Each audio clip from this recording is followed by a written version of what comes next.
going. So, everybody, welcome back to Locked Off Logic podcast. I'm really excited for this interview because growing up in Wyoming, playing basketball in Wyoming, there was one person that kind of was like the standard bearer for all Wyoming high school basketball, and his name is Jaycee Carroll. And I'm so lucky to have him on the podcast today to talk about his journey starting out with the Evanston Red Devils all the way to Real Madrid and what he's doing now. And JC, just to start, man, like, thank you so much for just providing me so much entertainment, like as a kid. Like I could tell you like how many times like I tuned into like Utah State basketball and Evanston Red Devils. I mean, when I was a little kid, like watching for Evanston, it takes a lot for like a guy from Star Valley to cheer for Evanston.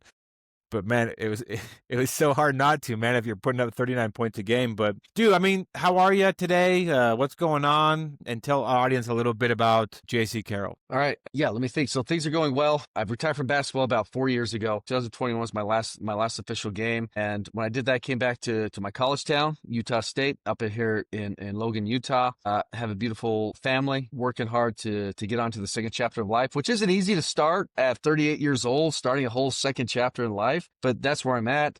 I've been working hard to make growth and improvements in all the different areas. And yeah, life's good with a lot of challenges, but also it's good things. But I love it. I love this life. I love the opportunities that are presented to me, and working hard to make the most of them.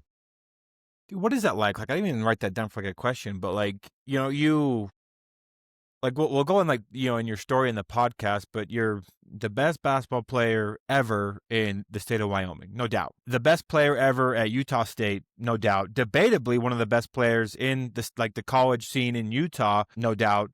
And then you have an amazing pro career with Real Madrid, and you play with all these different people, you play in all these different countries in these stadiums, and then you retire and you move to Utah again. Like, what does it look like for you of like you've had this amazing 40 years and now you're kind of starting your second chapter? Like, what is that like as like a person who's done like what you've done? Yeah. No, like, first of all, I need to hang out and talk to you a lot more. All those things are so kind, and somewhere in the realm of Utah State, Utah basketball landscape, I'm definitely in those conversations, I think. But what it looks like, and here I kind of get asked this a lot. Here's one thing that I loved. I spent 20 years, right? 20 years of my life doing basketball. That's really what it was. Once you account, the college career, the pro career, I mean, that's 17 years.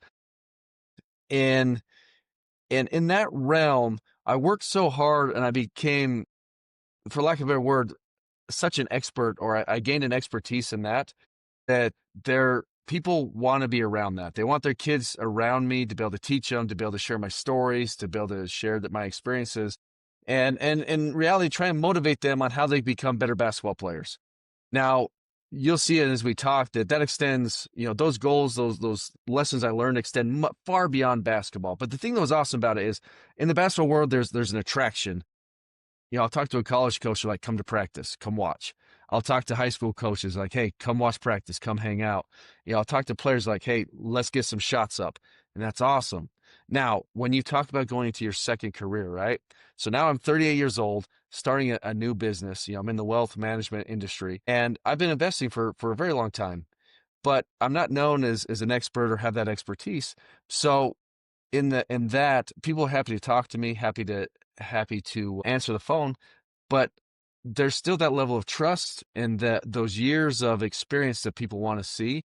And as we're working on, we're getting there. So that's the biggest challenge. It was awesome going from a place that you were like really wanted to a place that like you're kind of wanted. Yeah. So I just have to work hard to build that reputation and build that rapport still, so people start to create that attraction to come see, hey, what is Jaycee up to? Dang, that's cool, man. Well, I wish you the best of luck on that. Like, I can't imagine like what that's like, just kind of like starting your second chapter. But like as we talk about like in your story, I know that you're going to be super successful because of like just like doing research for this podcast. Like I knew obviously about you, like I followed your career for a long, long time. But like the work ethic is always what stood out. Like you don't break the records that you do and like accomplish what you do without just a really strong work ethic. And so I know that your next chapter will just be super amazing. And so like in this podcast, we'll send links to it and send people your way, and hopefully you get a few clients for this business that you're building.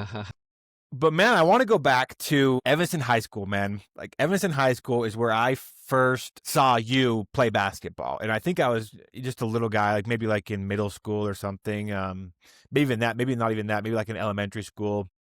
And I remember, I think it was you were playing Star Valley High School, and you were playing Star Valley. I think you put up an air ball your first shot, and the crowd kind of was like air ball, overrated or whatever. And then the next play, you stole from somebody and threw down a dunk on us, and so obviously, like and then 20 point ass kicking later, like that, we lost the game, and Evanston Red Devil once again like took the win and all these different things. But I remember watching you like as a kid, and but that wasn't until I got older that like the details kind of like came into fruition just of how good of a basketball player you were, with 39 points a game in the highest classification in Wyoming, 27 like as a junior, and starting I think maybe 3 or 4 years like out of your high school experience.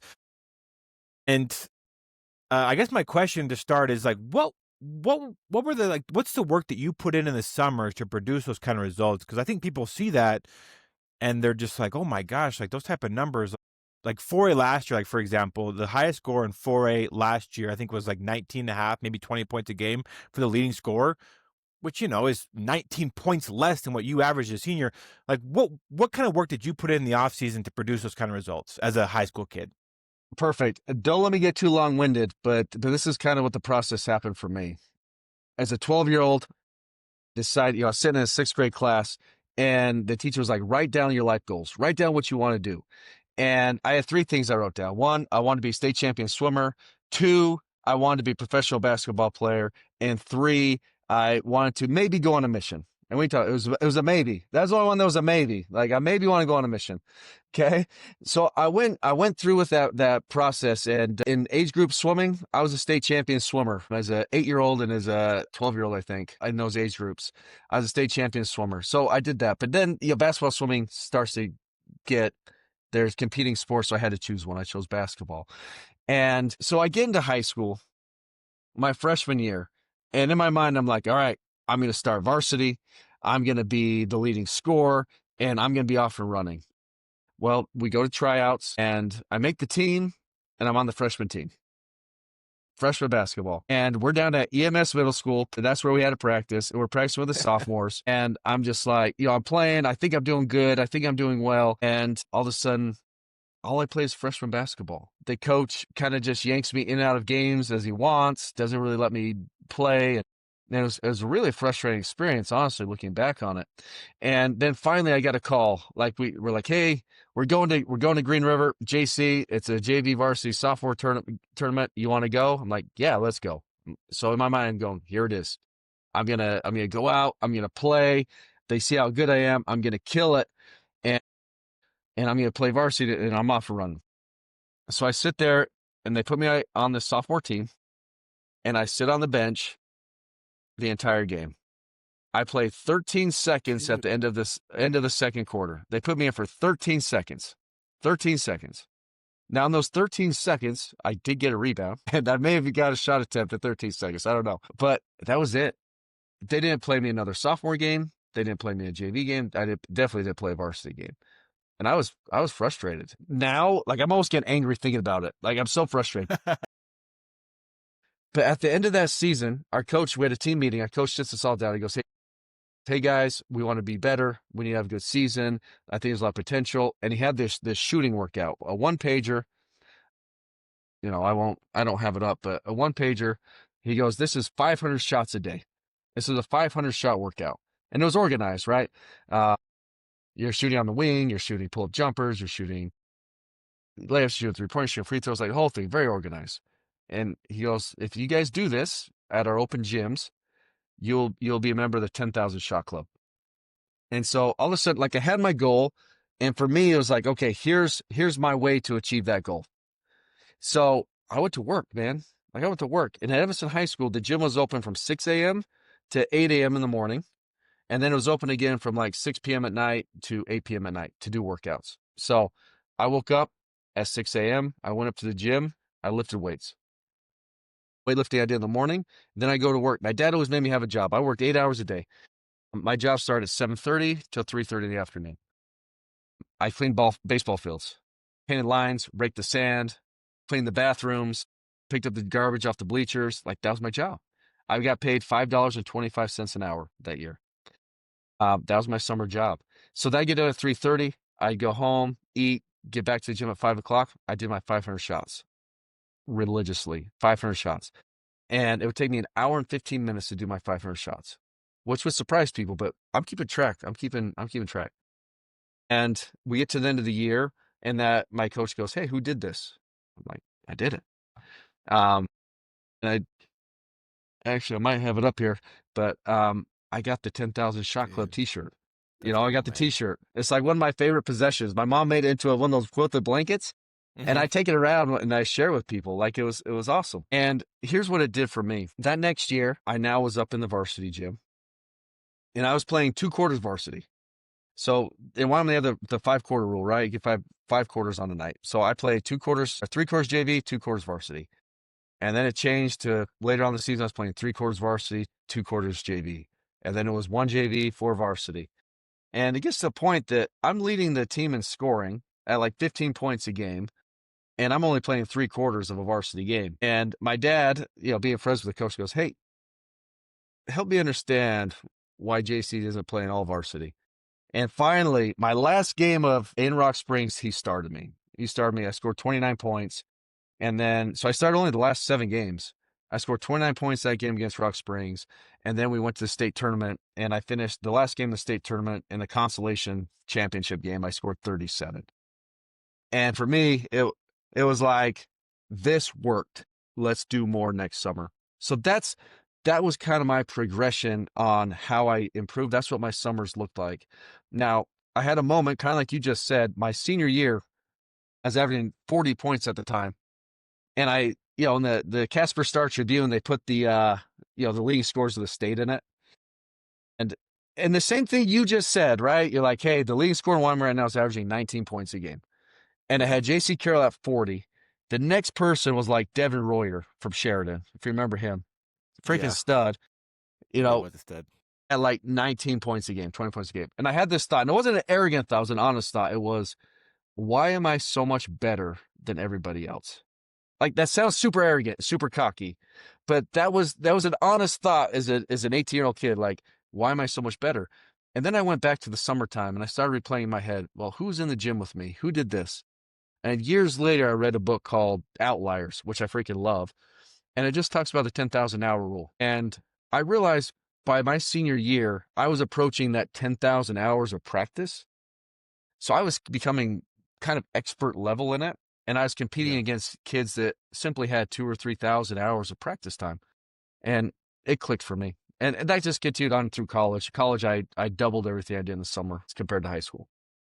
That was a Huh. long-winded answer, but that's how I was able to go from a guy that played 13 seconds in a sophomore game, which honestly made me bat angry and like, hey, I got to fix this. I got to do what I can do to fix this. And then seeing what that did for me later on in my life. So forever grateful for Coach Jim Schaefer and that motivation he gave me. Dude, that's awesome. Cause like I can tell you, like, from my point of view, like a kid kind of like in the aftermath of like the Jaycee Carroll experience in Wyoming, there was like all these rumors that would like flutter around like 4A schools of what Jaycee Carroll's workouts like look like. And there were like these rumors that, like, I heard about the 500 shot thing where it was like a daily thing that you never missed. And so I know some kids tried to like emulate that.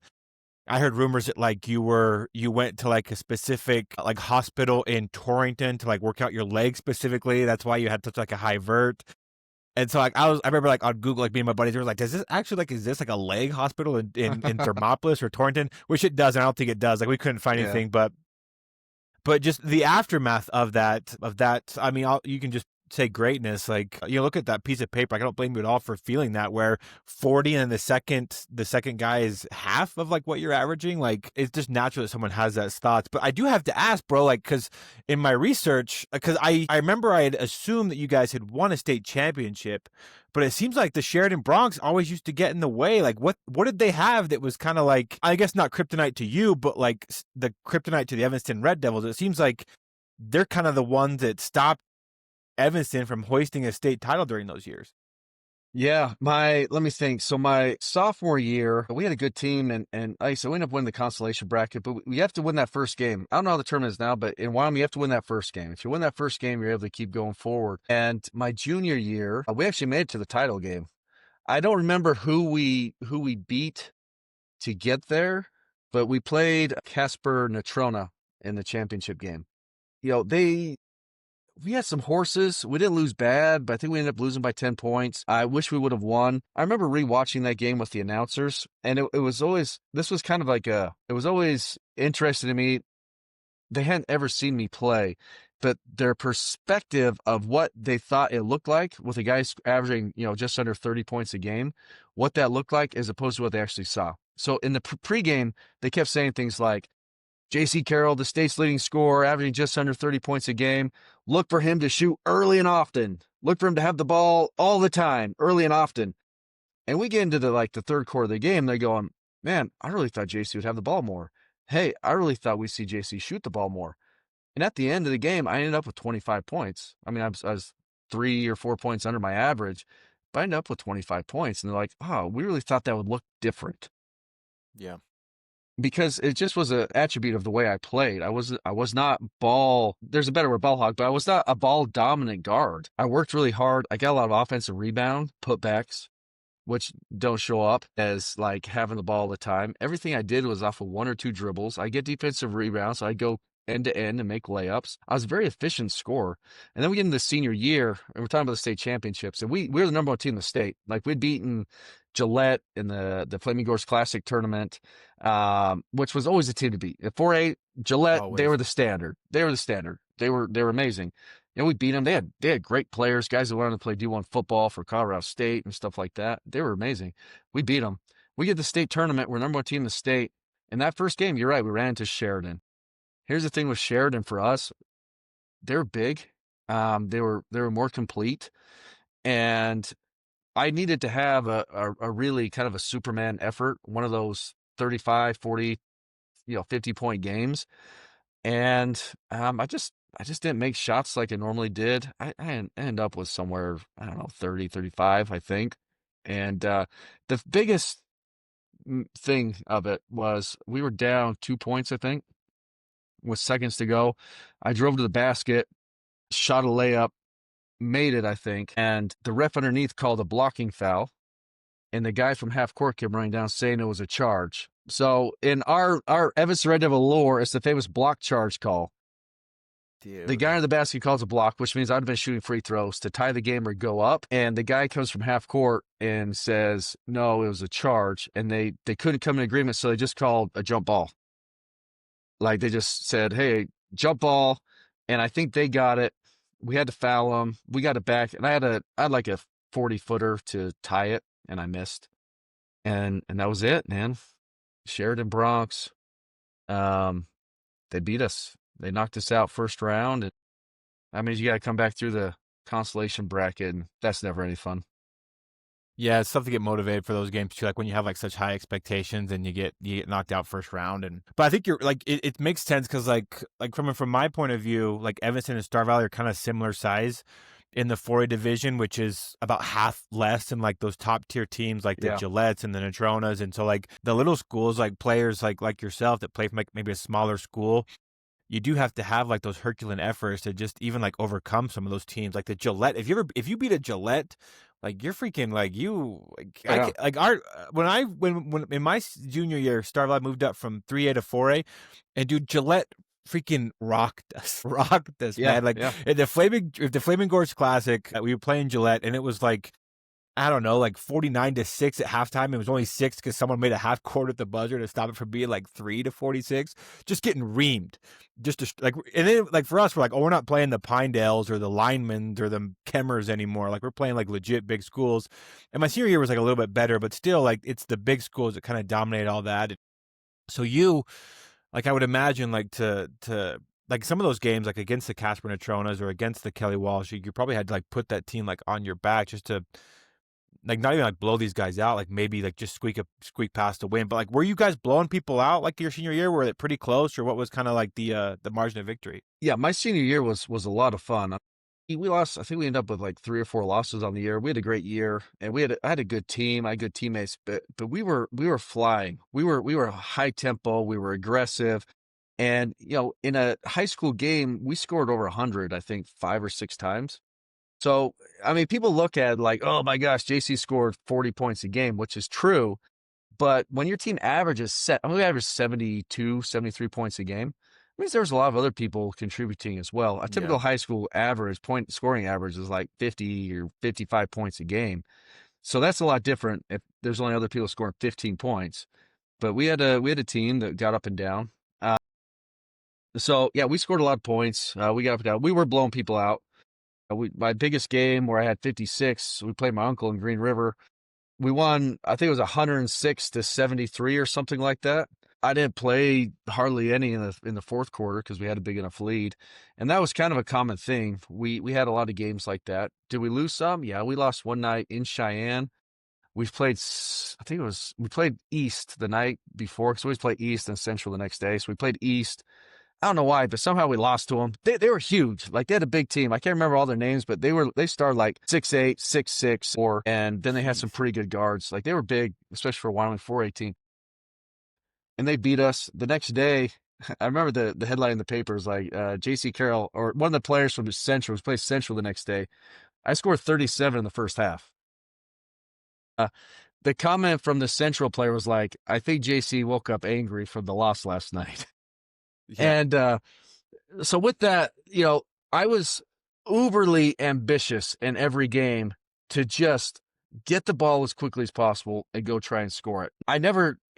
Here's the thing, I never knew how many points I had. It wasn't on scoreboards, and I never counted. And I didn't have someone on the bench being like, hey, you've got this many points. And I think that's what contributed to the high scoring average because I never knew where I was at. So I always felt like I needed more. And so just that engine of just keep going, going, going, just kept going. So I get to the end of the game, they'd be like, hey, I remember we played Ralston in the Flaming Gorge Classic, and I got subbed out, and I sat down. The sophomores on the bench were like, do you know how many points you scored? I'm like, like I probably had 30 something. They go, you got 55 points, man. You got 55 points. I was off by 20 some points at my estimation. So that lack of knowing where I was just kept me going. Because I'll be honest, if I would have been counting, I probably would have hit 30 and been like, that's a good game. And like, ease off the gas pedal a little bit. But there was no break. It was all gas in high school. It was like, go, go, go, go, go. Who was your head coach? Was it Bubba, or was it your dad, or who My was the head coach my back first then? 3 years were Jim Schaefer. Okay. Again, love Coach Schaefer. Then my senior was Bubba. And Okay. Bubba gave me the keys to the car, said, hey, go drive it. And so I'll never complain about that. Go drive the car, go do what you can do. Yeah, no kidding. Yo, I love Bubba. Bubba coached against me when I was in high school, and the son of a bitch, he sent me home with the regional tournament because, like, back then they had like the opening game where it's like you either win or you go home. Yeah. And Yeah. we had beat Evanston the week before on my senior night, and so we're feeling pretty good. It was like the first time that Star Valley had beat Evanston in like a decade. Yeah. Yeah.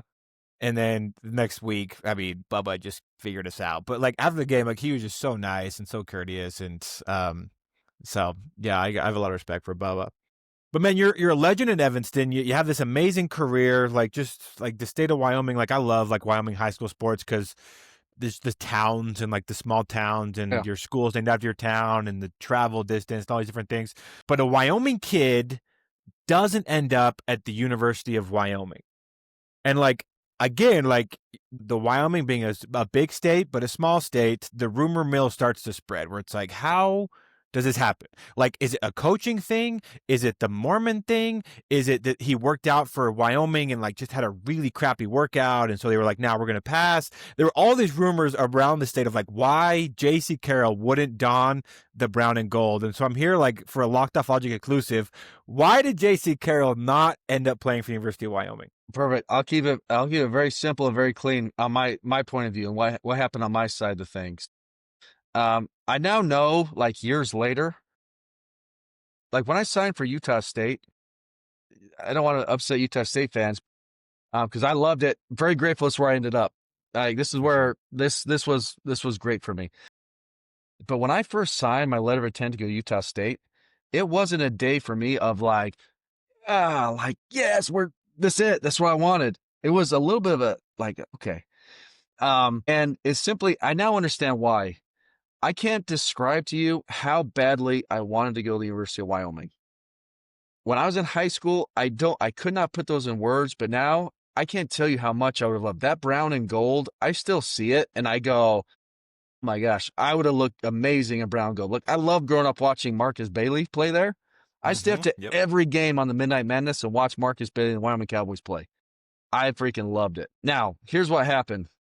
So my junior year, I think they may have shown University of Wyoming came to maybe one game. That was in Laramie. I remember like Marcus Bailey and Davis. What's his first name? That was playing with him at the time. God, I can't remember his first name. Davis, which I got to play against in professionally overseas, which was really fun. I actually went over like, hey, I kind of geeked out, like, hey, why can't I remember his first name?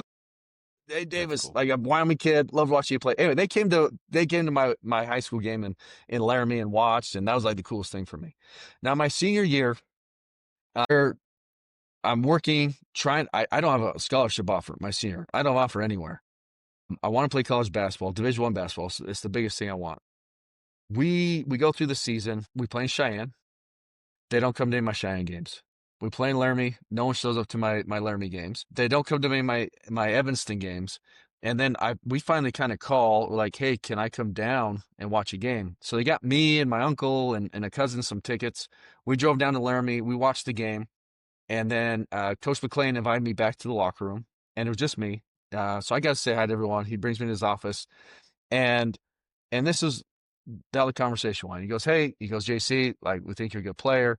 They had a good team at the time. I mean, they had a really good team. They were fighting for the Mountain West Championship, and he said, look, in a perfect world, we'll get into this track season, and we'll bring you in, and we'll call you. We'll work on figuring out a scholarship. In a perfect world, there'll be a press conference. There'll be a newspaper release. In a perfect world, he just kept saying a perfect world. So I left kind of confused. I was like, so does he want me? Does he not want me? Is this the perfect world? I left like that was cool, but what just really happened? It was kind of like I didn't feel like there was any kind of a commitment to me in any way. And at that time in the season, I don't know if they could make commits anyway. So I left just kind of like, okay, I had a conversation with them. Cool. So then we get into the region tournament, and we go to, it's in Cheyenne, the region championship, and which, Cheyenne and Laramie aren't that far apart. And they call like, hey, JC, we'll be at your game, blah, blah, blah. Long story short, they didn't show up to the game. And they called me and they were like, hey, the roads are too bad. We couldn't get over there. I was like, our bus made it. Coach Hudensaker from the University of Utah was there. Like, he made it. And so it was just kind of like, okay. And so season ends. I don't hear anything. Then I get a phone call over spring break, or right before spring break happened. And they go, hey, be by your phone. Back then I didn't have a cell phone, right? Yeah. You're attached to the phone on the wall. Yeah. No Be texting. be at your house this time of the day on this day. And coach is getting a call. I'm like, awesome. That's my scholarship offer, right? So wait by the phone. Phone rings, and the assistant calls. He goes, hey, coach has something come up. He can't be here. He really wants to talk to you. We'll be in touch. That was it. So after that, my dad goes, get in the car. We're gonna take a drive. So for my spring break that year, we went and we drove to Idaho State, and we walked in their athletic office and said, hey, I'm Jaycee Carroll. I want to play college basketball. And I was on the radar a little bit, so they saw, they go play pickup with our guys. I went and played pickup, had a blast. It was great. We then stopped at Utah State, and they go, great, go play with our guys. We go play with them. I lit it up. Like, I played great. Came off screen, first play, hit a three-pointer, and just, same thing, just went for it. No fear. We stopped at Weber State. They're like, hey, no interest. We don't need you. And we just went on. After the Utah State, they called me. They said, hey, we're offering you a scholarship. It's you or one other guy. Whoever says yes first gets it. I didn't answer right away. I took some time, talked to my parents. I called back and said, hey, love to come play. And that was it. That's how I ended up at Utah State. They made the call and they made the offer. Was Wyoming an offer? Looking back now, I'm sure they were probably going to. But for whatever reason, I never got that call. I never got that, hey, here's your scholarship. Let's go. Dude, God, they should have taken care of that your junior year, man. So you could just do your thing your senior year if they were going to offer you at all. That's so, like, even still, like you talk about, it just makes me so pissed off because I'm just like another blunder on the part of University of Wyoming. like a Wyoming kid, like there's two cities where like it just you grow up and you go back to the state. Two cities that are just so I don't know. I want to say like special for like Wyoming kids. One is Casper and one is Laramie. Casper being just like that is where like kids' dreams, where they pour 10,000 hours into their craft, get made or they break. Like one of my like when I go to the state tournament now and I watch kids that like get eliminated, maybe like in the consolation Yeah. round or they lose in the championship game. You just see like the next stage of their life starting and one ending. It's heartbreaking, man. It's heartbreaking. And then Laramie, where the dream of every Wyoming athlete is to go play, even like just play in front of nobody. Because like this, the state of like the attendance of University of Wyoming basketball is just abysmal right now. But to go and play for your home state and to don the brown and gold and even all these different things, like it's such a special place for like Wyoming youth. And the fact that they just blundered this, bro, they totally blundered it because like in your story, like so you go on a mission, and for me, like watching your kind of career as like just a little kid, I kind of lose track of you because 2 years kind of goes by quick. And I'm turning in one day to I think it's the I don't remember what conference it was back then, but it was Utah State against Pacific. You know what I'm Yeah. talking about in the conference championship, Yeah. and they say your name, and I'm like, he's back. He's back from his mission. And like that game, like I think it was you had like 22 or 25 points or something. A freshman, starting freshman. I think you may have got like player of the tournament. Either you or that I did. Spencer Nelson. Yep. You did. Only freshman ever. And so I'm like, oh, he's back. And then you like ground in like on Utah State. And that, for me, like in my head, just because I don't think media was super accessible back then to like Star Valley specifically. I had no idea you had gone to Utah State, but they wanted you, man. Like, and you gotta, like, they wanted you. They showed that you wanted you. So of course you go there. And I mean, 4 years later, like you broke all these records. Or Utah State's all-time leading scorer.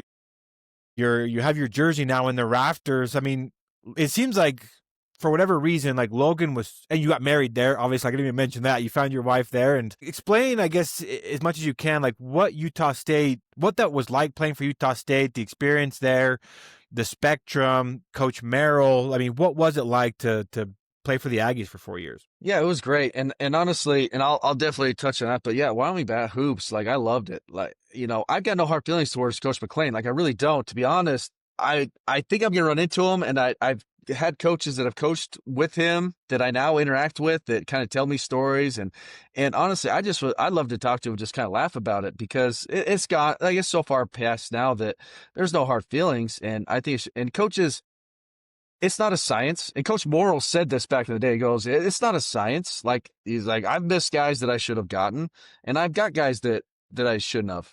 And players work out. Like, I could have gone to the University of Wyoming and been terrible. And people have been like, hey, Coach McLean, why'd you get this bum? Right? Like, that could have happened. It wasn't, thank goodness for me. But yeah, Wyoming Hoops, like the Sundance, being their head coach right now, awesome. I watched him play. Yeah. He had a lot more hair back then. Curly hair, run around. I think he wore a headband at Gillette. Like, I would love to go hang out with Sundance. Like, Marcus Bailey still kicking around. Like, I interact with him or his brother a little bit, and it's just like, look, man, let's go do like a Wyoming Hoops game where we just all go to the AA arena. Let's play, we get Jeremiah Johnson, get some of these other guys that came after us, get Sundance, get Marcus Bailey. Let's go do a 3-point shootout. Or now, coming up to Utah State, what a blessing, what a gift. And it's been fun. Again, once you get old, you have a conversation with these coaches, and I'll ask them sometimes, hey, what was the expectation of me? Did you guys expect me to be what I was? Did you expect less? Did you expect more? And I think they've said, we thought that you would be a starter after 2 or 3 years, is what they thought. So they thought, that's thinking pretty highly of somebody. But, so they thought pretty highly of me, and I was able to do it. Playing for Coach Morrill was great. One of the smartest coaches I've ever met. Very smart when it comes to strategy, very smart when it comes to defensive philosophies, very smart when it comes to putting together a practice plan and a game plan. And we won a lot of games. We had a lot of success.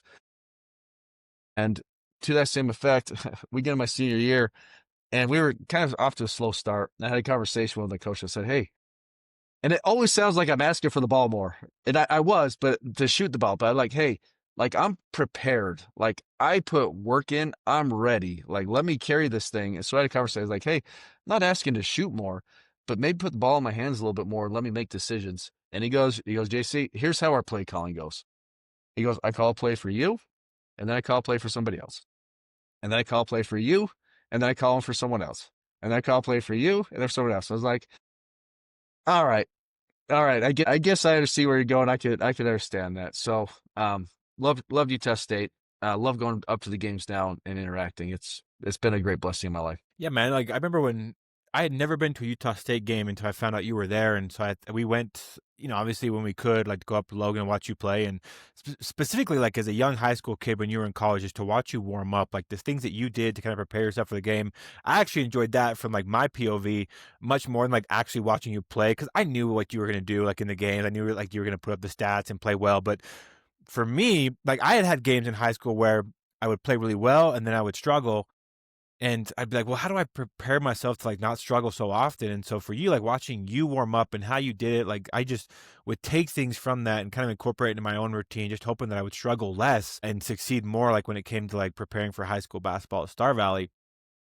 But the spectrum, bro, like that was the thing that I remember being so impacted there is just how passionate that little town is up in Logan about their basketball. And even still, what's amazing, and I don't want to, bash too much on University of Wyoming. I think they're in good hands with like Coach Sundance, and I think he's gonna do some good things. But I mean, a couple years ago, I don't remember how long it was, because Utah State's had a pretty good team for a few years now, but their team was probably like a 500 team, and the spectrum was still packed. Still. Yeah.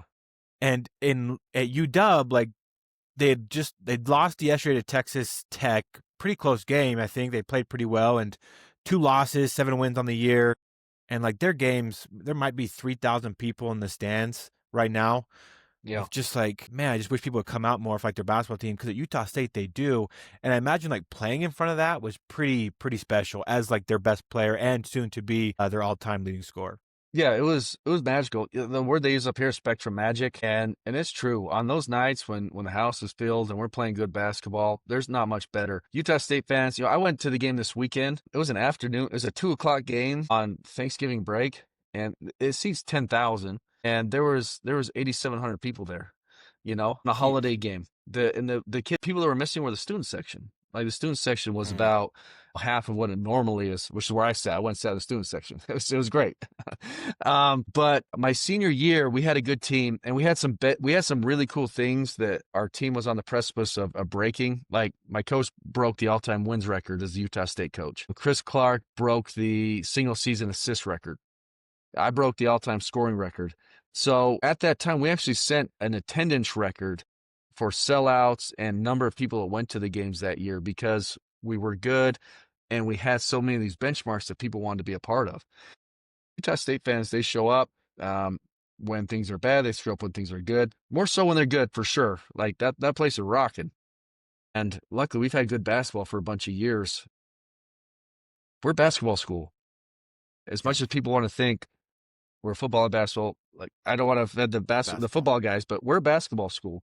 In my mind, we have the potential to be a mini Gonzaga on the national scene. It's just going to take a little bit more, funds with NIL and stuff like that. But we could very much be a real little Gonzaga over here as a basketball school.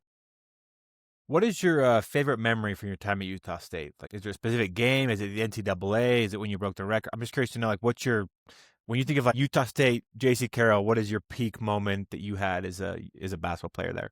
Yeah, kind of hard to say, but because there's so many awesome opportunities, but like easy ones are the Big West tournament you'd mentioned, beating Pacific and going to the NCAA tournament. So my doing that as a freshman was unbelievable. And then their NCAA tournament game against Arizona. Arizona had Channing Frye, Mustafa Shakur, Salim Stoudemire, who I loved watching Salim Stoudemire play.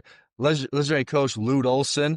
Like me stepping on the court and playing against those guys was like, this is everything to me. I got to, in the press room afterwards, I got to talk to Coach Olson a little bit, which a backstory on that is, as a kid, my dad took me to Vegas to a coaching tournament or a coaching conference, and we'd always take a ball. We'd have these coaches sign the basketball, and it was awesome. Tom Izzo, Coach K, all these guys. And I remember specifically Lute Olson, like, hey, can you sign this? And my dad, being my dad, goes, hey, this kid's going to be good. You need to watch out for him.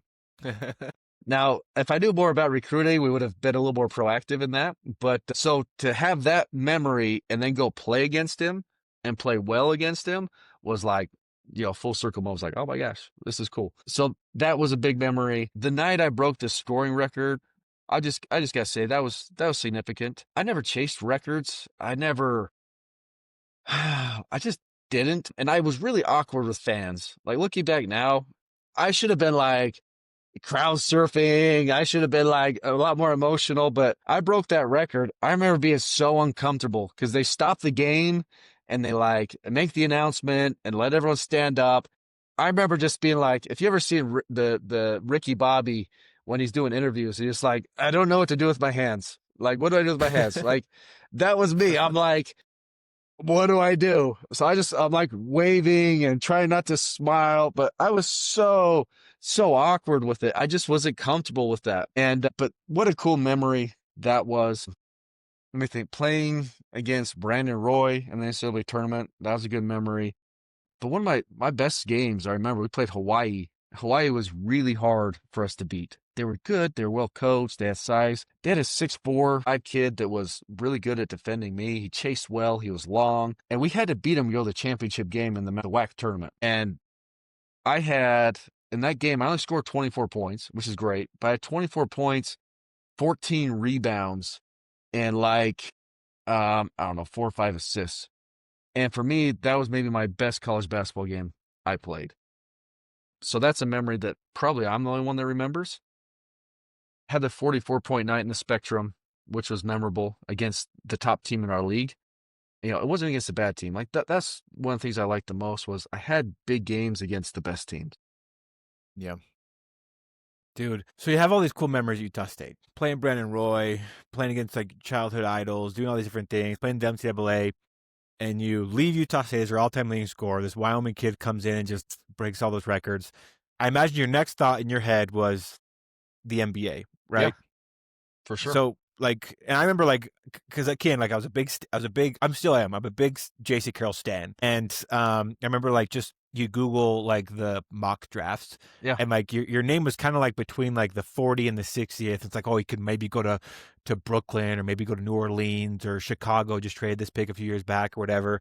Like, where would he fit in? Super great. Just needs an opportunity. Like in your head, like when you're graduate Utah State, and you're getting ready for the NBA. Like, what does that look like as far as your preparation and getting ready for the potential of being drafted, or if not being drafted, the chances of making the team to the unconventional way to the summer league?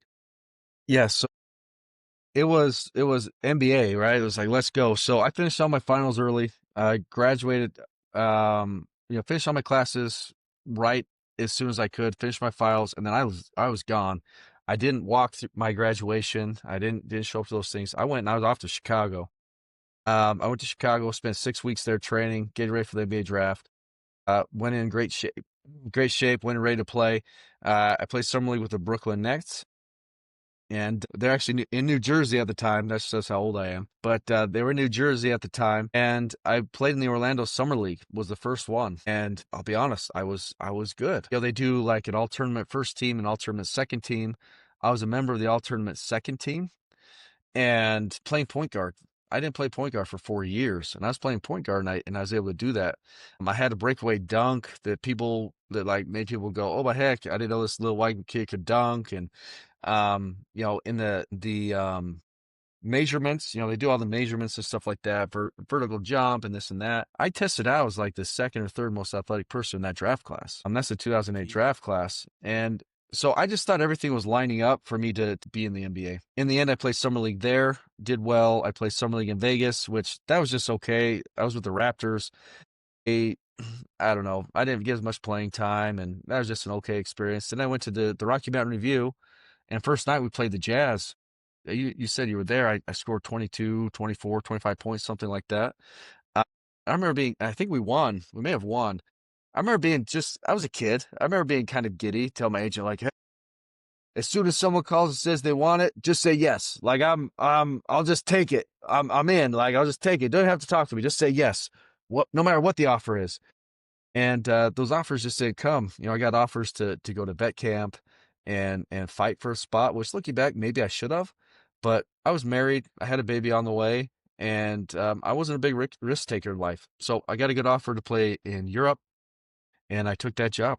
And then I played my way up throughout Europe to get to the amazing club. Yeah, I thought it was going to hit. And I'm not a guy here that's sitting here like, oh, I wish, what if, what if? And I'll never sit here and go, you sometimes feel like, oh, if I didn't hurt my knee, and there are those stories that have legitimacy. But looking at the NBA landscape now, and I was pre Steph Curry, NBA 3-point record was like 2,000 makes. He's now over like 4,000 makes. Steph Curry effect for me was this. After he came out and he became MVP, and the high level he shot the 3-point shot, and the way the NBA is played now with shooting 40 to 53 pointers a game, if I came out now, or even maybe 5 years after I came out, call it 2012, 13, 14, I think no doubt I am on an NBA roster playing NBA minutes because my 3-point shot was that elite. I led the NCAA in 3-point percentage my senior year. NCAA.com has me ranked as the best 3-point shooter of this century. I mean, Steph Curry's on that list. He's number 15 on that list. I'm number 1. Yeah. Those are humble brags. Like, don't get me wrong. Like, those are humble brags. I tell it to high school kids, kind of joking, like, I'm the best shooter you've never heard of, or I'm the best shooter you're ever going to meet because you're not going to meet Steph Curry. Like, you got to hang out with me. And I share those things so they can see that I do come from a place of expertise. But, so I think, my NBA career could have been very different if I came out post Steph Curry, but I didn't. And I didn't play in the NBA, and I'm okay with it. And I don't have all those, oh man, I wish. Like, I'm okay with it. Yeah, it's interesting just the NBA game. Like the older you get, the more you just see like changes and stuff. And like I was like there at the showcase with like the New Jersey Nets and the Jazz and watching you play and me and my dad, like, cause my dad's a huge Jaycee Carroll fan. Our whole family is really. And we knew that there was like this open spot. It was JC against Ryan Anderson. So every time Ryan Anderson shot the ball, we're like, oh, brick, no way. So we're not even cheering for the Nets. Like we're cheering for JC on the Nets. And we're cheering against like Ryan Anderson. So he misses and he looks bad. And so JC gets minutes and all these different things. But just interesting, like you bring up like the Steph Curry and even like the Trae Youngs and like stuff. Like those guys 15 years ago, 20 years ago would never be successful because during the time that you went in, everybody was looking for, it was like LeBron James league, and everybody was looking for like the 6'8", the small forward, the people that could do all these different things. And it wasn't until kind of Steph Curry came in, and now people want the shooters. They want like dude, there's no reason that Peyton Pritchard should be getting 6th man of the year. And you can't tell me that like you weren't as good, if not better than Peyton Pritchard, like in your prime. You get put on the right situation, the right team, like you could have been like in the NBA, like the current NBA. And you kind of see it changing now again to where Jokic is kind of having his effect where if you're not 7'3" and can shoot like Jokic and block like Wemby and pass like Shogun, it seems like that's kind of the way it's going now with like this European ball that's been influxing the NBA. And you look at like the NBA now where arguably the top 5 players are not from the States. Like I couldn't even tell you who the best American player is. Maybe LeBron still, maybe Anthony Edwards, like Kevin Durant, maybe because Giannis, Shea, Jokic, Luka. And so you going to Europe, you actually played with those guys. Like when you talk about like your career at Real Madrid, you look at the list of players you played with: Luka Doncic, Sergio Llull, Rudy Fernandez. Like these guys are legends in Europe. Like Rudy Fernandez, I would think is like the Kevin Durant of Europe. So I guess talk us through that. Like Real Madrid, like you get a spot on that team, and like the people that you're playing with, man. Like you look at the list of those players. Like those people are legends in the basketball community. What was it like playing with Real Madrid and in Europe and with all these people? Oh yeah, no, you're right. Yeah, the way the NBA changed and fluctuates is interesting. Is coming back a little bit to some of this European style basketball, and yeah, I've been fortunate to play with very good basketball against very good basketball players. Ricky Rubio played for Barcelona. He guarded me for years before he came over. Luka Doncic was my teammate. My coach used to make us play one-on-one after practice sometimes. Like, hey, JC, come play against Luka. It's like, all right, let's play against Luka. And what he's done is unbelievable. But you said it, Antetokounmpo. What Jokic is doing is amazing. I keep seeing stats of him compared to Shaq, who Shaq was the most dominant player, like, of all time. And Jokic's numbers, points, rebounds, blocks, efficiency, shooting percentage are like better than prime Shaq. That's stupid. That's Crazy, dude. Like, and so to watch him just pick people apart with his brain, it's just, and the NBA is different too. It's more open spacing. Fouls are called tighter. Like some of those things lend to it. But yeah, And so overseas, I love overseas brand of basketball because it's for me, it's a really nice mix of college strategy, college play call, college effort, and like NBA close athleticism. And so you just get this beautiful product of really good basketball players with high IQ that run around. My teammates I played with, right? So Luka Doncic, everyone knows him. Plays Rudy Fernandez, the two most naturally gifted basketball players I've ever met in my life. They could just Hmm. they just got it. They would see things that I didn't see. They could do things that I couldn't do. And I would just kind of shake my head sometimes and be like, that how did Rudy make that pass? And extremely unselfish. I mean, we'd be in timeouts and coach would drop a play for Rudy and he'd be like, run it for JC. He's hot. Run it for JC. Like, I appreciated that. Like, he should have, because he could have just like, yeah, give it to me. But he had a greater sense of awareness of what to do for the team to win, even if it meant sacrificing some of his stuff. Sergio Yule, he's still playing. Unbelievably good point guard. EuroLeague MVP. I think Luka Doncic, EuroLeague MVP. I played with Sergio Rodriguez, EuroLeague MVP. I played with Facundo Campasso, EuroLeague MVP. Facundo came over. He played with The with Argentine. Denver. Yep, the Argentinian. Yep. I played with Andres Nocioni, another Argentinian. Dude, that's cool, That man. dude was awesome. He was just fire, just fight, battle, funny, wanted to talk. You could never get him to stop talking. Eddie Tavares, 7'3". I played with him my last 6 or 7 years. He came over, played with Cleveland, played with Atlanta. His hands are like the second biggest hands ever measured in the NBA Combine. I played, and this isn't being mean, but I used to get friends or people that knew me that reach out and be like, "Hey, can you get me a job in Europe?" And I'm like, "Okay, where did you play?" Because, well, I didn't play basketball in college. Played, I played. This is one person in particular. Like I played Division II football at Mesa State University, but I used to go play pickup with the college guys, and I could run, and I'd always beat them.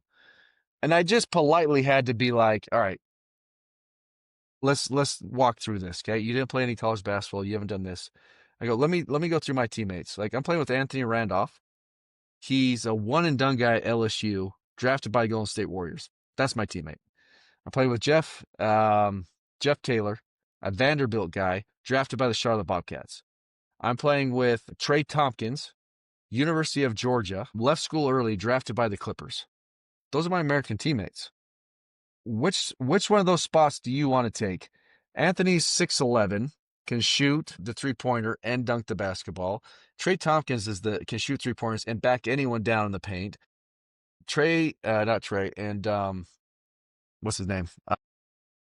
The Vanderbilt guy. God, Jeff Taylor, one of the most athletic individuals you'll ever see. Oh, by the way, he's 6'6".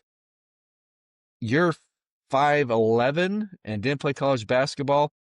Whose spot do you want to take? Like that's the reality of it. So that's the league I was playing in. Like those were, Anthony Bennett came over and played in our league. He was a number one draft pick. He washed out. He couldn't figure it out. I don't mean this to be mean, and I was the same way. Before I got over there, I didn't understand the level of basketball that there was outside the United States. So what's the first off, that's crazy. Like like watching the Olympics, I think like that's where I really became like an appreciation of like international Yeah, basketball where like these guys, I remember the first time I watched Ricky Rubio play and he was my age, bro. My age. I'm a senior in high school. He's freaking playing for the Spanish national team and playing a pretty damn good game against Chris Paul, Kobe Bryant. I mean, he's not dominating, but he's not backing down. I'm like, there's no way in hell that I could do what he's doing right now. And like you don't get that level of like excellence by just joining just a nothing league. Like Luka Doncic's been playing pro ball since he was like 13 or 14 years old. Just like the level of basketball out there, it's so awesome. And like I hesitate to even say this. And I'm interested like your just to know your opinion on like the because people always talk the last three Olympics they've said that the international game is catching up to the American game. And like I don't know how I feel about it because like there's part of me that wants to say yes and part of me wants to say no. Part of me that wants to say yes is like, yeah, I mean Giannis, Jokic, Doncic, hey, those are probably the best four players in the NBA at this current moment, all foreign nationals. But in the Olympics, like we're still hoisting the gold medal it took a lot. Like it took a freaking movie type effort from Steph, LeBron, and KD to get us the gold, but we still got the gold. So I'm just curious, like, do you feel like the gap is closing between like international ball and American ball? And what is American ball doing better than American ball that makes the most skilled players in the world currently not being from the United States? Yeah, the gap is definitely closing, and here's why we're still successful in the international stuff in the Olympic Games. And even though we have to battle now, like we have to battle even the Beijing Olympics where U.S. won, and famously Kobe Bryant runs through Pau Gasol's chest opening play to like set the tone, but that still was like not decided till the fourth quarter who was going to win. And here's why we keep winning still, because you have the high level athlete that is extremely skilled. I was fortunate enough to go watch Kevin Durant play last night, actually. But you still have a Kevin Durant. You still have a LeBron James, who's dominant. You still have a Steph Curry that shoots the ball better than anyone has ever shot ever. And then you have size and athleticism to be able to defend. So there's still those complete freaks of nature. They're all on American teams. Right now, you get into like the Serbias where you got Jokic, right? You got Jokic, who is unbelievable, but Jokic doesn't have Kevin Durant playing next to him or LeBron James or Steph Curry. He has very good players, but not that player. So the combination of the core 6 or 7 that America can still put together is better than the core 6 or 7 than like a Serbia or a Greece can put together. So that's why we still win, right? We got 380 million people to choose from. Spain doesn't have 380 million. They got 50 million or something like that, So we still have that. Now, if you took Team Euro against Team United States, all of a sudden you're going, ooh, I don't know who wins. Jokic, Giannis, Shea, all those guys you said, it's like, who? Luka. It's like, oh my gosh, that's tough. Luka's from Slovenia. I'm going to mess all these up. You should fact check me, but 3 or 4 million people in the country, something like that. Maybe more. Maybe it's 10 or 12. I don't know. But it's not 350 million plus. Can you believe I still can't believe the Nico trade, man. Like, still. Like, Luka's putting up numbers this year for the Lakers. I watched him the other night. Him and Austin Reeves were killing it against the Mavericks. And, like, as like his former teammate, when they made that trade, like, I thought it was fake news. I thought it was like some kind of burner account that like started a rumor. Like, how do you trade someone of just that high caliber of player who's what, 24, 25 maybe? Like, just poor decision making. I would not ever equate this to Jaycee Carroll going to the University of Wyoming, because what Luka does is way more special than me. Luka literally is a once in a generation type player. Did I see that while I was watching him play as a kid? No. Did I think he was special? Yes. But to the level he is now, I mean, I used to text him occasionally, be like, look, man, they keep putting out lists of games you're having, and the only people on the list are Michael Jordan, Luka Doncic. I'm like, that's the list. Like, stop this. Like, that's the list.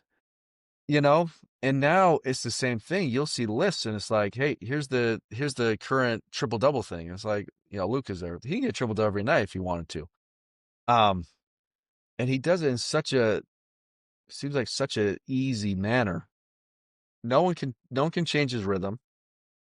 You pressure him, somehow he goes by. You don't pressure him, he hits a shot in your face. You double team him, he makes the right pass. You don't trade that guy.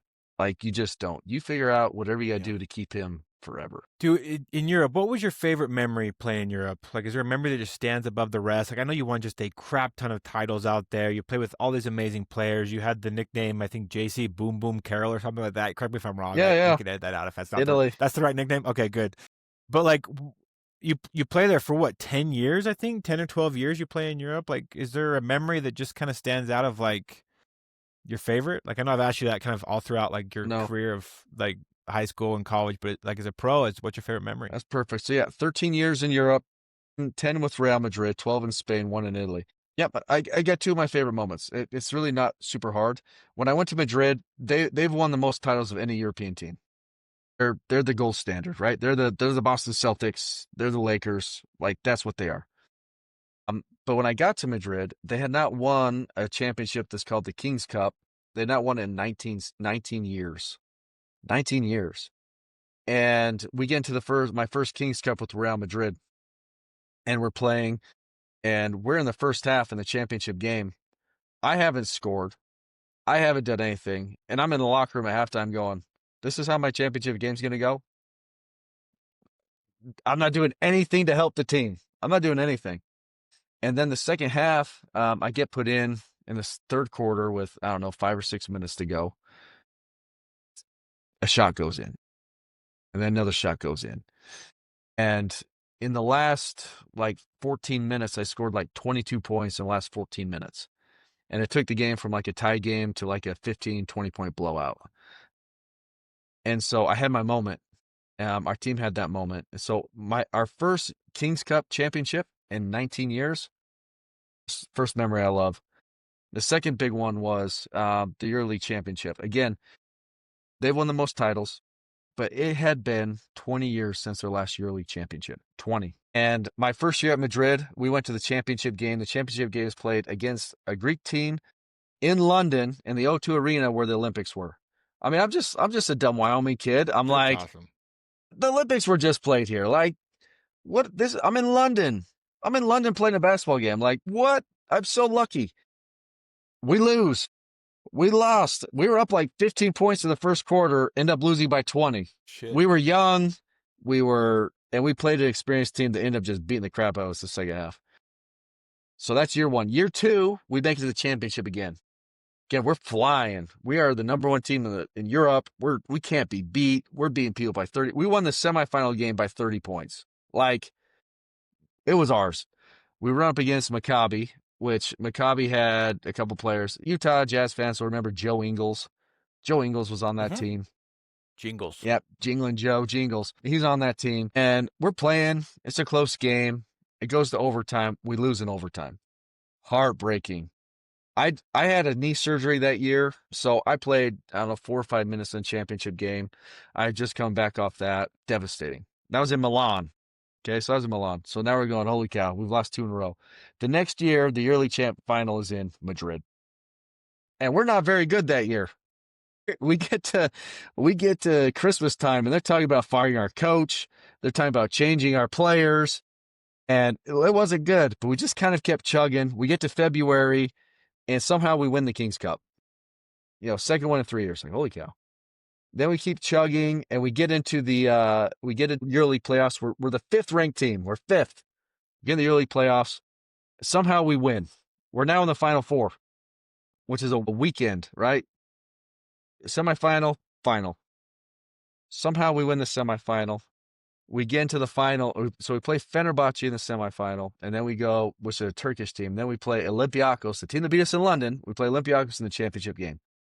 They've got the best point guard in Europe, and my story's going on way too long. But long story short, in that game, it was like a tied game in the third quarter, and I have a stretch that was 1 minute and 20 seconds. In that minute and 20 seconds, I hit back-to-back-to-back three-pointers and a layup. In other words, I scored 11 points in 1:20. Just went nuts. Nice. It went from a tied game to a 10-point lead. And later, some of those guys on that team became my teammate. He's like, bro, as soon as that happened, we were done. We were devastated. We were done. And we were EuroLeague champs for the first time in 20 years. My first time in my career. And so those are my 2 memories that will always stand out. Dude, that's so cool, man. You talk about just being a Wyoming kid, just seeing all you've accomplished and how you just represented our state in such a global stage. I'm just so all this stuff. It's part of your story that I knew, but there's so much I didn't, and there's so much depth to it and passion to it, and I'm just impressed, man. A couple questions for you, man. I don't want to take too much of your time. I know you're a busy guy, but I have a few final questions for you. What advice would you give to young basketball players? Specifically, I imagine this podcast will hit a lot of ears in Wyoming. Obviously, that's, which where we're from, and obviously there's still a big following there. I guess advice for young players, and specifically to Wyoming kids who maybe have a dream to play college ball. What should they do? What should they do different? How should they work? What advice would you give to them? Yeah, my first one is know that you can achieve the things that you want to do. Like it's possible. I think there was a stigma, or my dad worried about me thinking that I couldn't. I remember being on my mission and Ben Stratton. I ran against him in the 300 in the hurdles at the track in the state track. Ben Stratton was a Division I football player at Colorado State. As a freshman, so I'm on a mission. We graduate. He goes to Colorado State. I go on a mission, and he had like a big interception, like a big game or something. I remember my dad writing me being like, "Hey, Ben Stratton's playing Division I football. He just as a freshman, he just had a big interception. See, Wyoming kids can do big things." Like that was kind of the message. And so that'd be my first message to kids is, hey, Wyoming kids can do big things. James Johnson, as an example, like I think he's still kicking around the NBA, Yeah. but we can't. Now, the second thing is to do it, you have to have a goal to do it. And then you have to have 100 smaller goals to reach that. My goal, NBA. Now, how am I going to do that? All right. I'm going to shoot 10,000 shots this summer. Okay. Perfect. How many shots is that a month? How many shots is that a week? How many shots is that in a day? Then you break it down. You're like, okay, in that shot session, what shots am I shooting? How many 3-pointers? How many pull-up jump shots? How many crossover jump shots? How many step backs? How many free throws? How many spin moves? And then getting very, very granular into how you're going to improve and track it. I guess know that you can, have a goal, have a path to achieve that goal. Reach out to people that have done it. Reach out to me. Let's talk. Reach out to Sundance. Maybe he'll answer the phone. I don't know. Ask Marcus Bailey how he did it. Like, Marcus Bailey's still an idol of mine. Like, I look up to that dude. Yeah. Yeah, it seems like Sundance too. Like he seems like he would be the type to like communicate. And I know he just recruited a kid from Wyoming, from Laramie, the Neil Summers kid from Laramie, which is I like seeing Wyoming kids like play for the brown and gold. I think it's just makes my heart happy as like a Wyoming fan. Oh, yeah. Just despite how weird the program is right now. And specifically at college athletics, like one question I had for you is like college athletics is obviously very different than the time that you played. Your journey now, I think, would never happen like in college now, where you play at a small school for all 4 years, you make no money. Like now, like Jaycee Carroll, now you may play like a year at Utah State before you get recruited to a Gonzaga, before you end up for your senior year playing at like Texas Tech or something, or Oregon, whoever has the most money. Like, how do you feel about college athletics currently as like such a famous college athlete? Do you like it? Do you not like it? Don't like it? How do we fix it?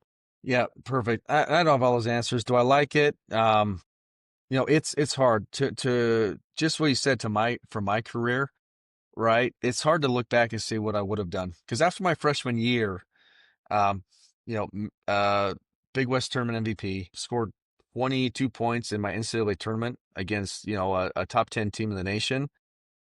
For sure, my value on the open market would have been somewhere in the $2 to $3 million to go play somewhere, probably, maybe a little less. As a 21-year-old kid, could I have turned that down? I don't know. Probably not. Probably not. If I'm being honest. Now, Utah State would have had a chance to get close. But here's what I do love about my career, and for college kids now, right? It's fine to chase money and stuff like that, and there's no reason they shouldn't go get what they can get. But there's something to be said about staying somewhere, creating a name, creating a legacy that the fans and people can look back on. That's one of the best things about Utah State. I go up there, and I didn't know they were going to do it, but in the first half, they put on the Jumbotron. Utah State would like to welcome Jaycee Carroll, to the game today. I didn't know. I'm just sitting there in the student section with my kids, and it's up there. It's a nice thing. Like that's awesome. Now, I don't hate the way college athletics are. I just, and to fix it, I think fixing it is a hard word. I just think there's some gates that could be put up, or some barriers. For example, like if in reality these kids are professional athletes now. Let's treat them like professional athletes. They can sign contracts if they want. You could do a 4-year contract with them to play at Utah State, to play at the University of Miami. It's a 4-year contract, and there's buyouts that they can pay themselves to get out. Violations if they leave, if they violate the contract, it just becomes a professional contract.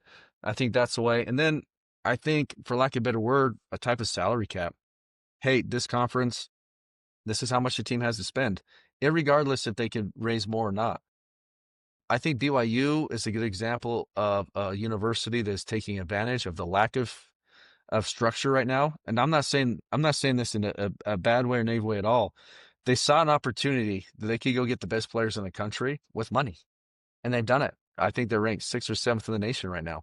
It's this isn't me saying anything bad against BYU or what they're doing, but they have an interest and they have people with money that have an interest in having an awesome product, and they've taken advantage of it. Interesting. Yeah, it's an interesting conversation because obviously, like the Wyoming football team just sucked this year. The numbers are coming out like on their NIL. Like they have like I think 2.4 million to spend for their football team, which is just nothing compared to other schools. Compared to like University of Oregon, which has I think 930 million to spend along like their whole program, which is just so much money. And like I'm happy for the kids like to get money, like I think it's awesome they get paid and they can market that because they were gonna make the money anyway. And so much of that money for these families is life changing. But just being an old man, I do kind of miss like the legacy 4-year guys. Like I think of like growing up for me, and I'm all nostalgic and old, but like the Jaycee Carrolls at Utah State, but also like even BYU, the Tyler Haws at Yeah. BYU, the JJ Redick at Duke, the Adam Morrison at Gonzaga, the Tyler Hansbrough at Carolina. Like these guys are legends in those places because they were there for so long, and you just don't get that as often anymore. And it's just a new kind of thing, which I think we're all kind of figuring out. Yeah, and they are. So again, Utah State's doing the best, Wyoming's doing their best, and I hope there are kids that see more in the value than just dollar signs. I honestly do. Besides yourself, who is, and I have an opinion on this, besides yourself, who is the best Evanston basketball player in the last, I don't know, 30 years or so? Besides Jaycee Carroll, you can't say yourself. No, that's fine. Look, we got Brennan Ehlers. He won a state championship the year after I left.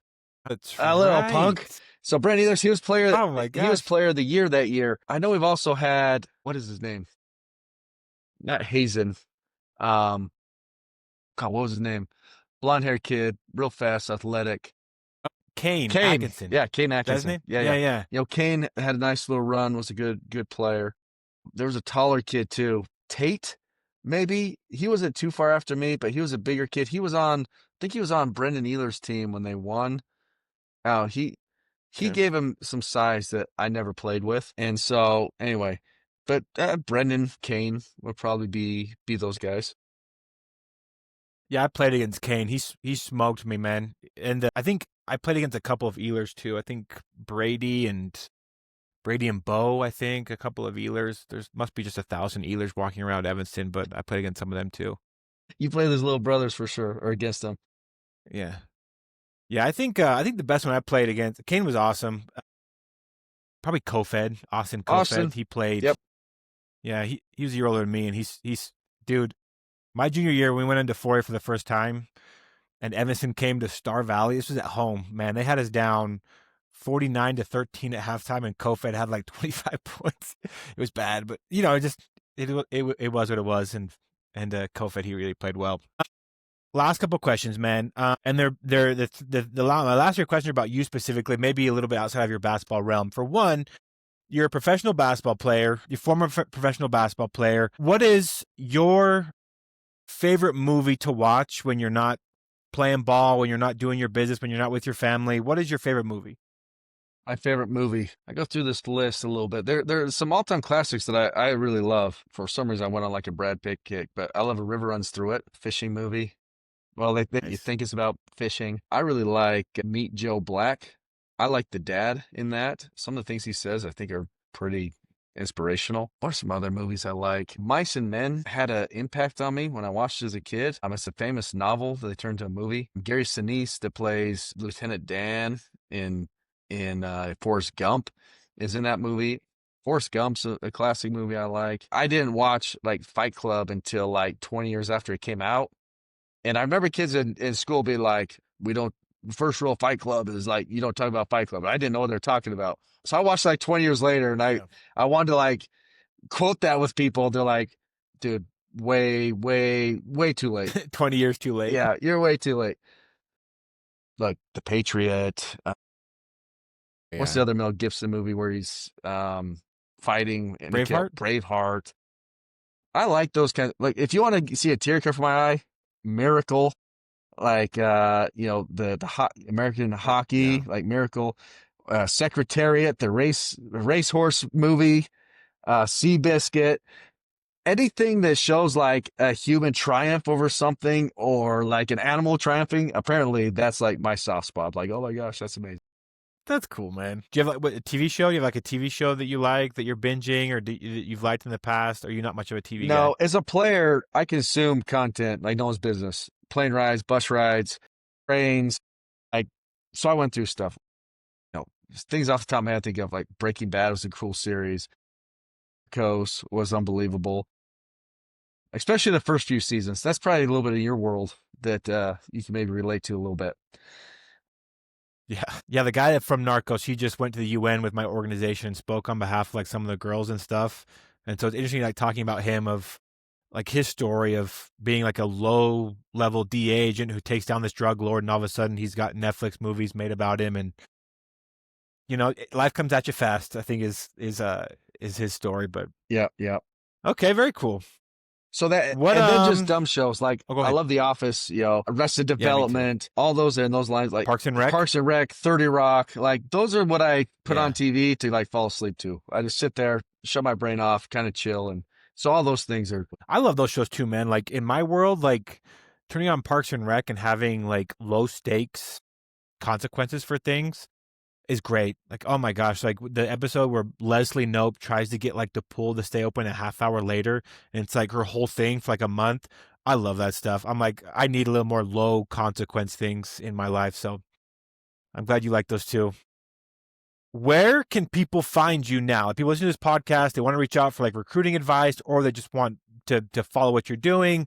Where can people go to find out more about Jaycee Carroll and what he's currently doing? Yeah, I think Instagram. Go onto my Instagram. You can see some things there. Reach out, some direct messages. That's kind of how we got connected. I don't know why I don't have your cell phone or why you don't have mine. It seems like we tried to connect a few years ago and we had the date mixed up or something. I feel bad about that, but through Instagram, social media, LinkedIn, you can find me. Text it to you right now, my phone number. Yeah, bro, I'm actually going to be in Logan in a couple weeks because there's a dentist up there that gives free dental care to one of our girls up here in Salt Lake. She's 14 and she's from Columbia. So when we're down there, maybe we'll just like hit you up Stop and by. we'll go to lunch or something. For sure. I'd be mad That'd be awesome, I'd be man. upset if you didn't. Oh, okay. Very cool. Okay, deal. I will do that.